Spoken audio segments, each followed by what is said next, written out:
Guyyaa har'aa waraanni keenya waggaa haaraa baga isinitti ga'e jechaa qeerroo fi qarreen gammachuu waggaa haaraa kanaaf baga ittiin nu ga'een dhiichisaa jirti. Diina injifachuudhaaf wal bira jirti.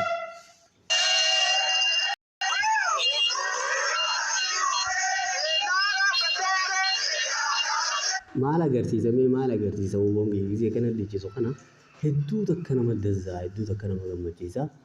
Oromoo katee hunda garuu ni gammachiisa na fakkaata.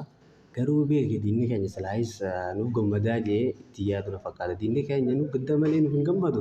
Oromoon hundi gammaduu qaba na fakkaata. Waraanni bilisummaa adda uummata Oromoo hundi nuufi beekan dhaabbatee jiru kan hidhatee jiru kan namoonni beeka beektee kana waan deebinee dubbannu miti akka nuuf gammaddan